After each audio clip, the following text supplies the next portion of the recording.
Today's video is all about building a subbox in a supercar. Luke is going to take over today's video. Enjoy.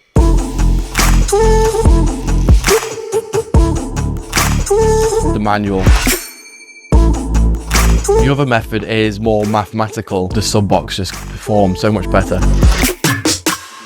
So for this particular project, the Ferrari FF, we are using the Hertz Melee Pro deep 10-inch subwoofer. So this is a 2+2 ohm dual voice coil subwoofer. We'll run this in parallel. That will then bring it down to 1 ohm. So this is going to thump like crazy inside the car. To go along with it as well, just to give it a finishing touch, we've got the Hertz 10-inch grille. This will just make it nice and sleek inside the car. So right now I'm going to get it unboxed. We'll have a look what's inside.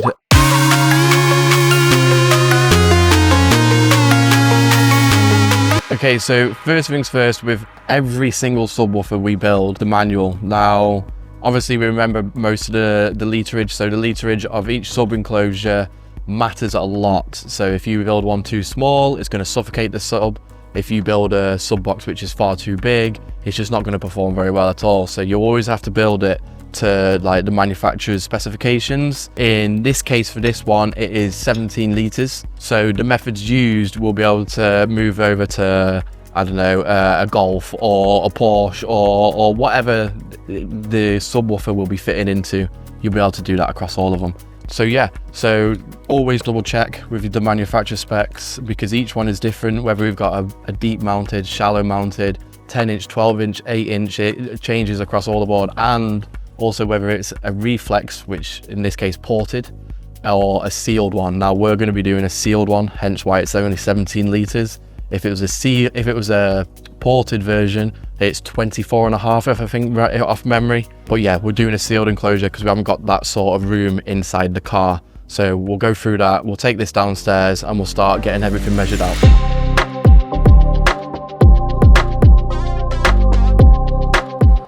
Okay, so here we are in the car now. So this is where the factory subwoofer would sit. So what I'm going to be basically doing is I'm going to be recreating this panel, bring it a bit further out. That will just increase the volume in behind there for our subwoofer, which is going in.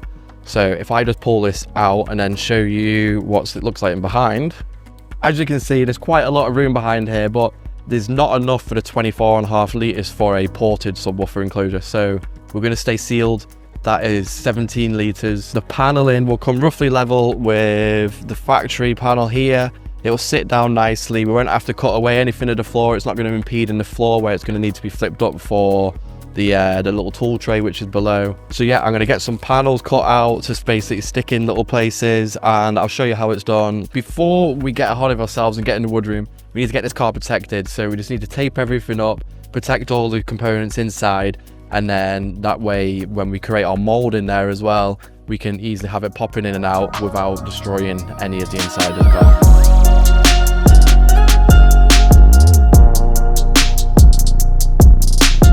So here we are in the woodroom. Now I've already made a start on a cut. Now if you look, this is a bit of a janky shape. So obviously I'm trying to maximize the most amount of volume I'm working with. I want to be able to keep any bits of wood I'm using at 18 mil thick. That'll just acoustically make the sub box just perform so much better.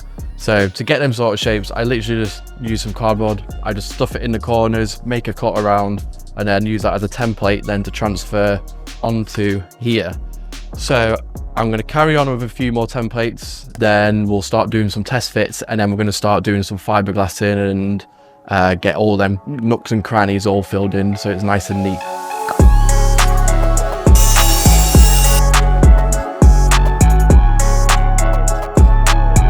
So with this piece, when I show you in the car, you'll probably see what I mean, but basically, I know I said I need to use 18 mil most of the time, but there's some areas where you just can't do that. So basically, same situation, but this is going to sit behind the light cluster, and what happens, it needs to have a little bit of a bend on it. Now if I'd have done the 18 mil, I'd been bringing it out too far and then bringing it up, and that would have just been eating into my volume for that area for the sub enclosure. So the best way to do it is we're using some 6 mil wood, and basically I'll make a bend line across here. This will go in, and then I'll pack it out with fiberglass and fiberglass filler on the inside, and that way I'm not nibbling too much with too much clunky bits of wood trying to get round a corner. Right, so that is the base section in. Now we've got plenty of other pieces. These are all going to drop into position basically like that. Now if you remember what I was just saying about this little piece, sorry, this piece, this is the light cluster I was talking about. Now obviously if I'd have done something which came out here then up there, it would have just started taking too much volume up inside.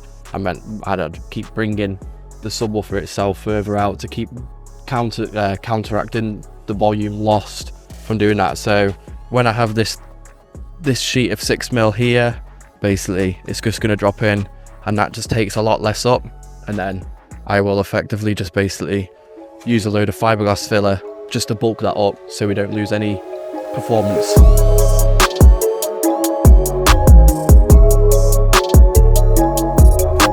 Right, so that's their main pieces in now. So what we're going to do is we're going to get the fiberglass kit out, and then we're going to take a mold of the rest of the piece. Now the reason why I used this wood was to basically block off any of the nooks and crannies where if we did a mold, when you're trying to release that mold, it's going to grab behind the panels and you're never going to get it out. So that's what they're mainly for. And then we're going to build up fiberglass filler. We're going to get it about 12 to 18mm thick, so it's nice and solid. So I'm going to crack on with that, get the fiberglass kit out, and then we are go.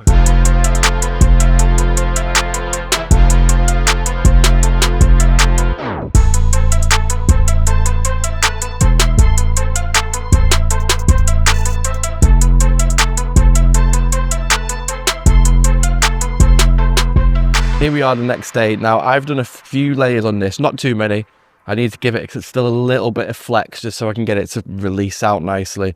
I forgot to mention earlier, to aid with releasing the fiberglass out, I've got like a mold release wax, and this is basically just like a waxy substance, so it doesn't stick to anything inside, so it should be able to slide out. So what I've got to do is, I've got a little tool here. I'm just going to literally wedge this all around the sides just to get it start to pop out, and then it should just pull out.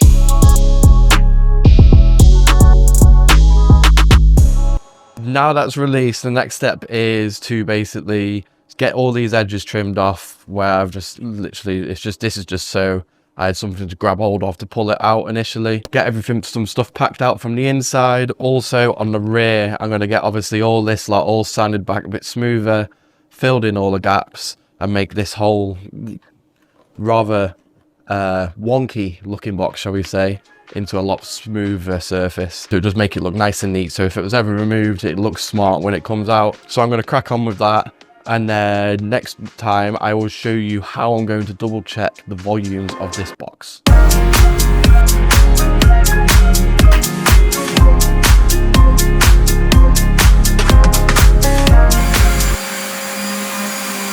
So I've packed out a lot of the back area and sanded some of it back. There's still a lot more work to do, like there's a couple of little pinprick holes and stuff. So we'll get all that filled in. We need to make this as sealed as possible. Also on the inside, you'll see I've bulked this up quite a lot.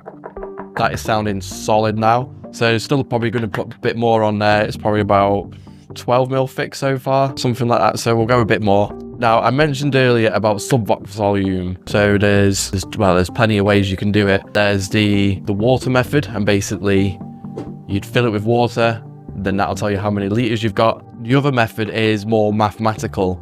So this is the way I prefer to do it. So what I do is basically I take this surface area of the bottom and I will split it into easy sections. So I'll make triangles and rectangles, little squares, calculate the volume of that surface area, and then extrude it up. Now when I've done that calculation, it's 17.9 liters. So obviously on the back here we've got this little cutout coming here, so that's going to take a little bit of a way.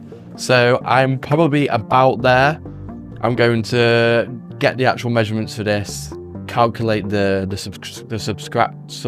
subtraction, yes, for it, and get a more precise figure. but it's looking like I'm going to be pretty much bob on. The next up, what I'm going to be doing is I'm going to create the fascia plate. So I'm basically going to lay this over the top of some board and then draw a stencil out, cut it, and this is going to sit just slightly in of this edge. It's going to sit flush to this face here, but that's where the sub's going to go on. And then what I'm going to do is, now this is something I thought about overnight and also talking with Ardell. We're going to try to incorporate the original factory grill, which if you see on the videos and everything, it was a nice rectangular piece. We're going to try and incorporate that into this sub box. So I'm going to basically create a new fascia plate, which will then incorporate that, and this is going to make it look even more like factory.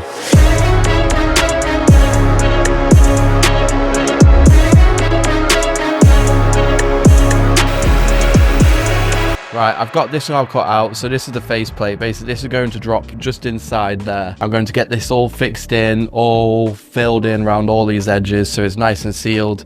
And then I'll make the little cutout, basically where the speaker's going to go. The sub's going to sit somewhere there. If I just spin that round, it's going to sit somewhere there. So I'm going to cut that out and then drop the speaker in, test fit again. I'm test fitting between every single step. That's what you got to do every single time, because any changes can make a change to the fitting or whatever. So we need to make sure everything's nice and neat, nice and smart, and fits snug as a bug in a rug.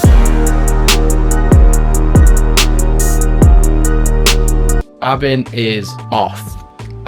He's ill, so I'm taking over filming. So violins in the chat for Abin. We've made quite a lot of progress with the sub box now, so I will quickly run through roughly what I've done. So if I spin it round, so what we have here, this is the sub box. So if I just get the grill, basically, as you'll see, if that stays in there, that will sit in nicely in there. Now obviously earlier I did say that I was going to try and incorporate the factory face panel on it and get the factory thing, the factory grill, sorry. That is not going to work, so I've basically made my own panel. Right, here's a little gnome. He's going to help us out. He's going to hold stuff together while I explain how it all goes together.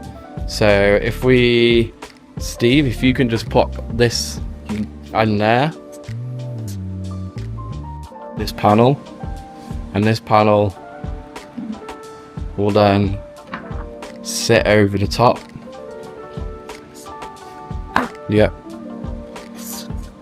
And then that's how it'll sit. So obviously I've still got a lot of tidying up to do, but this is looking rather good, and we've got something pretty cool going in this corner here, so I will show you that in a bit. So here we are in the boot. Now this has all been fitted. Obviously still got to wrap it, but as you can see, this is pretty smart. So you'll see around here we've got these edges. What I'm going to do is I'm going to get some filler and fill that all down there. So that'll be a really tight gap running up and along the top. So that's what it sits like. Now, as you'll probably see, there's something pretty cool here. What we've done is we've just literally 3D printed off the Ferrari logo. I'm actually going to, because if you look from above, that is coming out. What I'm going to do is I'm going to emboss it in. So that way it's going to basically, this face is going to sit flush with this face, so it's going to look pretty mega. As you can see, I've got all the filler up in these corners. This is going to make it so much neater. So then, now if you just look down, there is the badge. Now I've already tested one piece, like a separate print, to make sure the Alcantara goes in that nicely, and it goes in like a dream.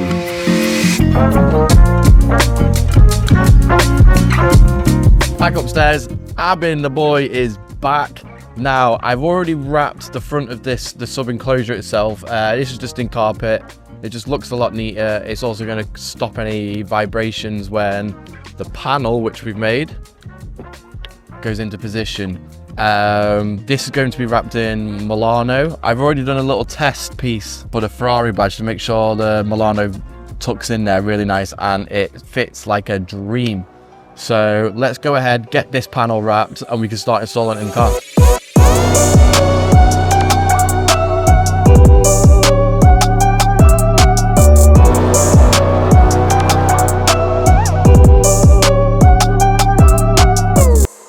That is how we build a sub box.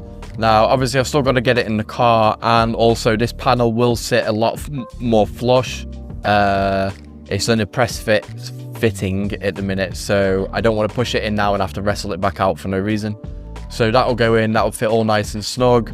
I've used the factory mounting locations for the original sub as well, so this sub is going to sit nice and solid inside the car.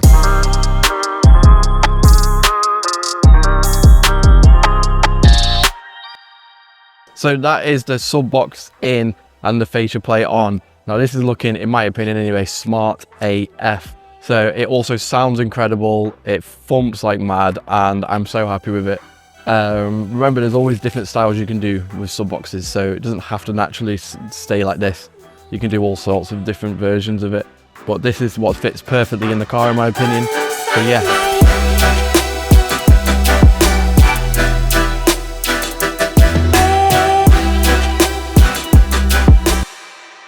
Thank you so much for watching today's video. I really hope you've enjoyed it and learned a little bit more about building a custom sub box in a supercar like the Ferrari. But we've got loads more content coming your way. So make sure you guys at home have smashed that subscribe button, but also press the like button, but also drop us a comment below of what you want to see in future videos. This was actually one of the suggestions from over a year ago, but we have now got round to filming it. So hopefully you guys have enjoyed it. So thank you so much for watching. I'll see you on the next one.